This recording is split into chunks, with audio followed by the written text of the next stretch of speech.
Hello दोस्तों, क्या आप भी चार धाम यात्रा करना चाहते हैं?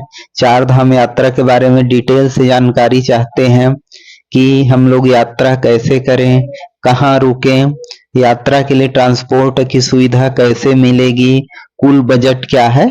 तो आप बिल्कुल सही वीडियो में आए हैं। मैं इस वीडियो में चार धामों में से प्रथम धाम माँ यमुनोत्री धाम की यात्रा के बारे में डिटेल से जानकारी दूंगा कि माँ यमुनोत्री का कपाट कब खुलेगा, रजिस्ट्रेशन कब से प्रारंभ होगा, यहाँ तक आप कैसे पहुंच सकते हैं, रहने की के लिए कहाँ उचित व्यवस्था है और यहाँ की ट्रेकिंग कैसे करें। तो बने रहिए इस वीडियो में कंप्लीट इंफॉर्मेशन के लिए। और यदि फर्स्ट टाइम है मेरे वीडियो में तो चैनल को सब्सक्राइब कर दीजिए और वीडियो को लाइक कर दीजिए। चलिए स्टार्ट करते हैं ये वीडियो।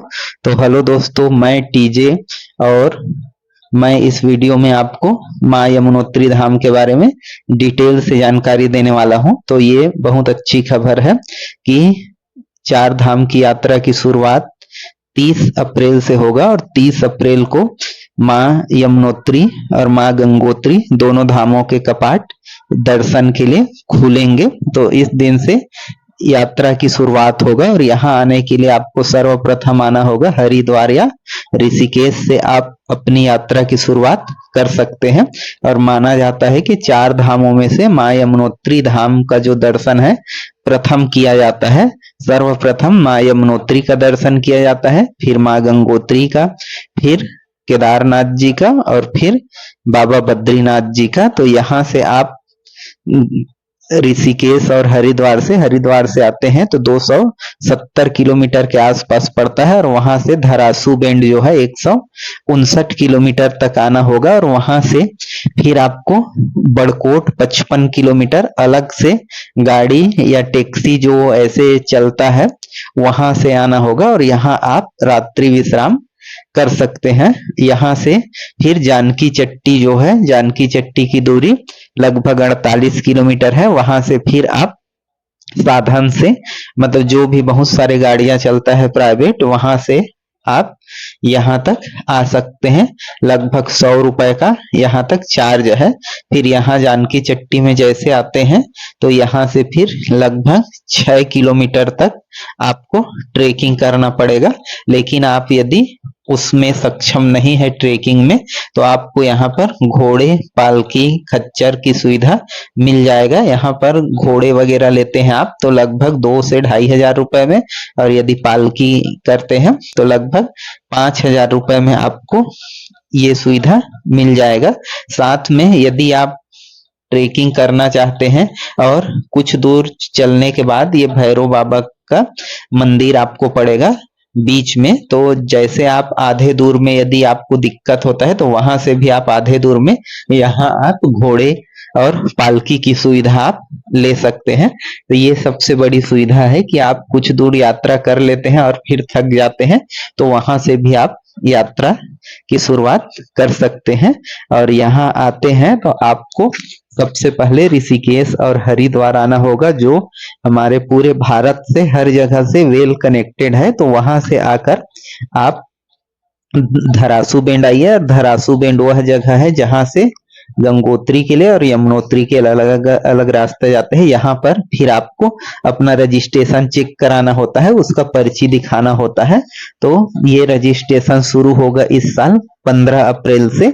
15 अप्रैल से आप अपना रजिस्ट्रेशन चारों धाम का करा सकते हैं। और कोई भी यात्रा चाहे यमुनोत्री हो, गंगोत्री हो या केदारनाथ, बाबा बद्रीनाथ धाम का आपको रजिस्ट्रेशन करवाना अनिवार्य है।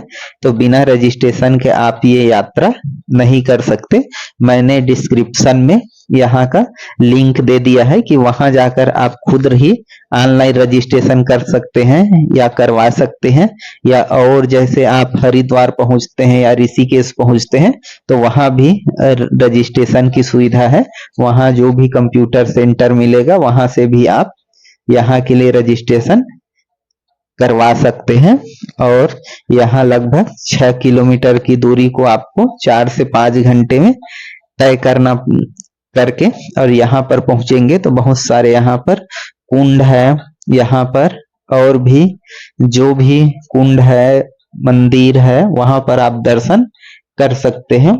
यहाँ पर कई सारे तप्त कुंड है, दिव्य शिला है और जो महिलाओं के लिए पुरुषों के लिए अलग अलग स्नान के लिए तप्त कुंड है, गर्म जल का यहाँ पर कुंड है, तो वहां पर आप स्नान करके माँ यमुनोत्री का दर्शन कर सकते हैं। और जैसे माँ यमुनोत्री का दर्शन करते हैं और दर्शन करने के बाद वहां से आप रात तक नीचे वापिस आ सकते हैं, और क्योंकि वापस आने में समय ज्यादा नहीं लगता तो आप आसानी से यदि सुबह जल्दी शुरू करते हैं तो शाम तक आप वापस पहुंच जाएंगे और वापस जाकर फिर से आप बड़कोट वापस जा सकते हैं।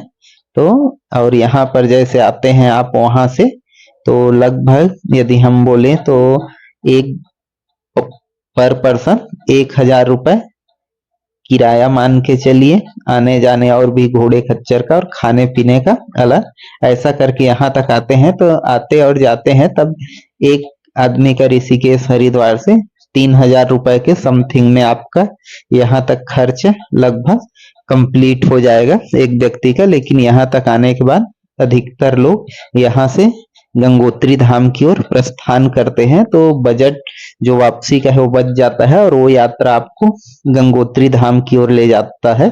तो आप अपनी सुविधा अनुसार यमुनोत्री या गंगोत्री माँ का दर्शन के लिए यहाँ पर प्रस्थान कर सकते हैं। तो यदि ये वीडियो आपको पसंद आया हो तो लाइक कर दीजिए, चैनल को सब्सक्राइब कर दीजिए और ऐसे ही वीडियो देखने के लिए बने रहें हमारे साथ।